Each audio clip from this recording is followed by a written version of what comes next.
No vídeo de hoje irei falar sobre a história da família Cavalcante, que é a maior família do Brasil em termos daqueles que descendem de um único ancestral em comum, ou seja, Filippo Cavalcanti de Florença.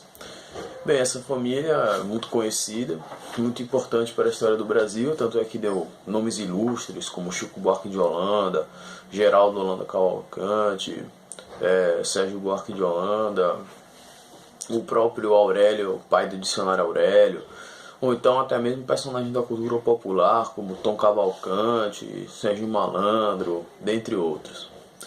Bem, quem era esse Filippo Cavalcanti?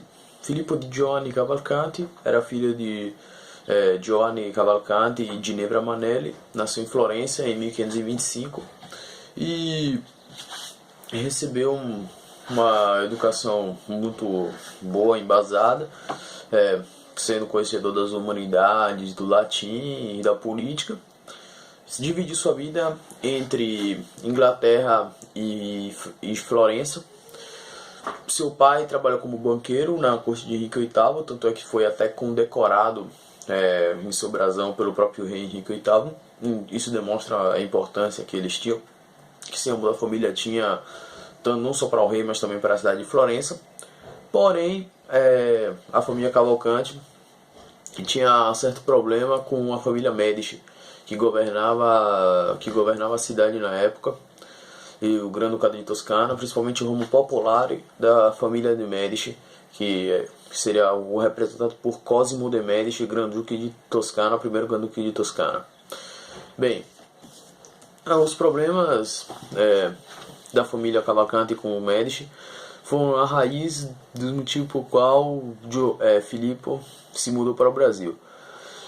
Bem, o pai dele, Giovanni, já tinha tido as primeiras rixas quando teve por um momento seus bens confiscados pelos Médici, mas foi nada demais. Ele conseguiu ir para a Inglaterra, como eu tinha dito antes, ele se dividia entre Inglaterra e Florença, então não tinha ulteriores problemas. Até a morte do pai, em 1542, Filippo foi forçado a voltar para a Itália.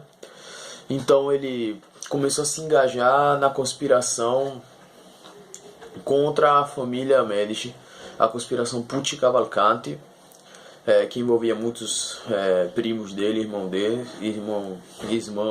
dele, perdão. Bem, essa conspiração ele sentia que foi um fracasso, que ia ser um fracasso, e efetivamente, de fato, foi um fracasso. E, bem, o que aconteceu foi que Filippo Cavalcanti, pressentindo o fracasso dessa conspiração, foi para Portugal. Mas antes de ir para Portugal, ele teria ido para a França, onde ele se encontrou com o irmão, que também fazia parte da conspiração, e ele ficava na corte de Caterina de Médici, que ironicamente era prima de Cosimo de Médici, porém ela era rival do ramo popular e da família de Médici, que ela considerava que não era o ramo certo para governar, porque não era o ramo principal da família. E diga-se de passagem, o ramo principal nem existia mais a partir do momento que a morte de Alessandro de Médici acabou com esse ramo e foi substituído pelo ramo popular. Bem, ela recebeu vários fuoriusciti, que seriam os nobres de Florença que escapavam da perseguição desse novo ramo do Médici, e esses nobres organizavam as conspirações lá para atuá-las em Florença. A conspiração efetivamente não deu certo, porém, como eu já disse, Filippo teria ido primeiro para a França, depois voltou para Florença. Depois ele teve a ideia de se refugiar em Portugal, antes que fosse pego toda essa enorme conspiração e o nome dele estivesse envolvido. Para evitar isso, então, ele se assentou em Lisboa, onde ele exigiu ao Grande Duque Cosimo um atestado de nobreza, que ironicamente foi concedido, mas vale lembrar que foi concedido 3 meses antes dele descobrir a conspiração. Então, digamos que Filippo se safou dessa, porque Imagine a raiva de Cosimo depois que descobriu tudo, ter dado esse atestado de nobreza para o Filipe, porque assim agora ele era considerado realmente um nobre, foi condecorado pelo rei de Portugal com o título de nobreza e todos os direitos que o nobre tem para se dar bem na colônia e tudo mais. Então, Filipe, já pressentindo que não seria seguro nem na Europa, resolveu aderir à política de Portugal de levar nobres estrangeiros para a colônia, já que os nobres portugueses às vezes eram meio temerosos em relação ao novo mundo. Então, vai lembrar também que o rei de Portugal sempre aceitou nobres estrangeiros na colônia, desde que fossem católicos. Tanto é que várias famílias além de Cavalcante têm origem estrangeira, como Dória, Lins, Acioli, Benó, Vanderlei, de Holanda, inúmeras mesmo. Bem, Filipe Cavalcante vai chegar no Brasil, casou-se com Catarina de Albuquerque, filha de Jerônimo de Albuquerque e da indígena Maria do Espírito Santo Arcoverde.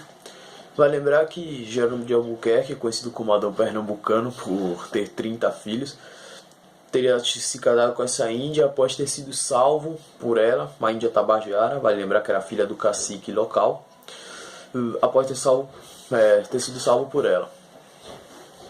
Inclusive, Jerônimo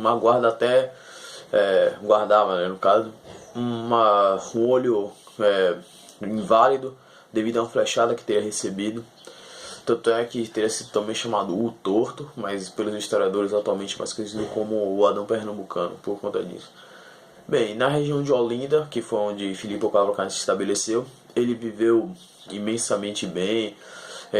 Um Filippo Sassetti, que foi um visitador florentino da época, disse que ele gastava anualmente 5.000 escudos de ouro, ia com seus cavalos, sempre nobres, bem cuidados, organizava a corrida de cavalos, se vestia bem, fazia uma boa vida, la bella vida, no caso, ele fazia na colônia.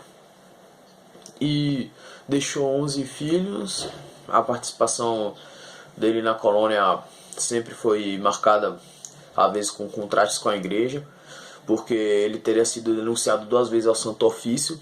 A primeira vez por Amaro Gonçalves, um português que teria denunciado, dizendo que ele tinha uma Bíblia escrita na linguagem. Na verdade, essa denúncia é bem confusa, porque não se sabe o que ele quis dizer com isso. Falou que ele dava a Bíblia ao diabo. Provavelmente era somente fruto da inveja, tanto é que essa acusação foi totalmente desconsiderada. Até escreveu o nome do cara errado, Cavalgante, totalmente pirado. Então não fez sentido algum e foi descartado. Outra acusação que o Filipe recebeu foi a de sodomia.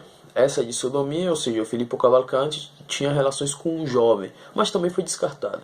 Essa acusação se encontra no livro Casagrande e Senzala, do Gilberto Freire. Eu vou ler a parte que interessa.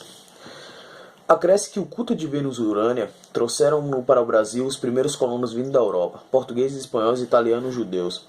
Aqui encontraram na moral sexual dos indígenas e nas condições, a princípio desvariadas, de colonização, um meio de cultura favorável à expansão daquela forma de luxúria e de amor. Europeus de nome ilustre figuraram como sodomitas em processo da visitação do Santo Ofício às partes do Brasil. Um deles, o fidalgo florentino Filipe Cavalcante, fundador da família que lhe conversa o nome. O que não é de se estranhar, dado o desenvolvimento da sodomia na Itália da Renascença. Da Itália da Renascença é que se internacionalizaram os principais termos para designar particularidades do pecado nefando. E em processos de condenações espanholas do século XVI e XVII, Arlindo Camilo Monteiro encontrou numerosos casos de sodomitas italianos. Bem, resumindo que isso era uma prática comum e que tornava o Filippo Cavalcante ainda mais um homem da Renascença italiana, fruto da Florença da época. Se bem que a Florença de Filippo Cavalcante não era mais aquela de Lorenzo de Medici, dos grandes nomes da época. Era uma Florença que vivia olhando para o seu passado republicano e sendo capital do Grande Ducado de Toscana, que seria agora governado pelo ramo popular da família de Medici, através da dinastia que iria seguir os descendentes de Cosimo I de Medici. Primeiro de Medici, tanto faz. Bem, O Filippo Cavalcanti, vai lembrar que ele também foi meio escaldão na Inquisição. Ele acusou de judaísmo o Diogo Fernandes e Branca Dias, famosíssimo casal de judeus pernambucano, que ele acusou de comemorar no Yom Kippur, de fazer aquelas festas judaicas tradicionais e comportamentos judaizantes.